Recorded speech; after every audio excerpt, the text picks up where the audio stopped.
My body matured faster than most girls my age. When I turned 18, my overprotective brother worried I'd be taken advantage of, so he asked his best friend to look after me. But the first time we met, that man's eyes never left my body. After I graduated from college, he kept crossing the line, again and again. By day, he was my boss, and by night, I was his personal assistant. For 4 years, we kept our affair a secret. He molded me into exactly what he liked, and the worst part, I let him one day.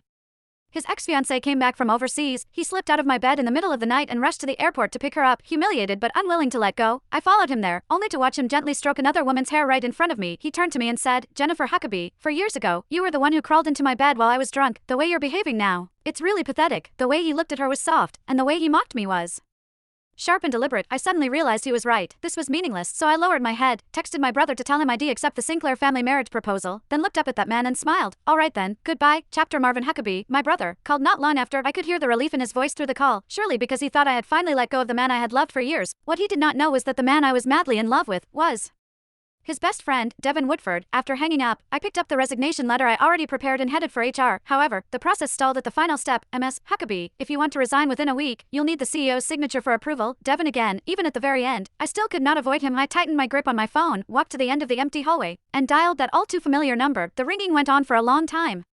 Just as I thought no one would pick up, the line clicked. A strange female voice came through. "Hello, looking for Devin? He's in the shower." In the shower. Those 3 words stabbed my chest like 1,000 poison needles. Nonetheless, my voice stayed calm, almost unnaturally so. "No need, thank you." Before she could say anything else, I hung up. The screen went dark, reflecting my pale face. Less than 2 minutes later, my phone buzzed violently again. I stared at Devin's name on the screen for several seconds before answering. "Did you need something?" His tone was businesslike, cold and detached. Just last night, this same man had been on top of me, whispering my name intimately over and over again. My fingers whitened around the resignation letter. "Mr. Woodford, there's a document that needs your signature before the process can go through." He gave a low hum of acknowledgement, then added, almost as an afterthought, "Oh, right, stop by later and pack up the rest of your stuff. She's moving in. The apartment in the western suburbs is empty. You can stay there. I promised Marvin I'd take care of you." 4 years ago, he pulled me into his bed while drunk, tossing me the charity of being his bedmate. 4 years later, under the excuse of loyalty to his best friend, he was offering me a place to live. His carefully considerate gestures were so absurd, they almost made me laugh. "That won't be necessary, Mr. Woodford," I said, forcing a smile. "I'm an adult. I can take care of myself." Once he signed the resignation form and I finished my last handover, the ridiculous 4 years between us would finally come to an end.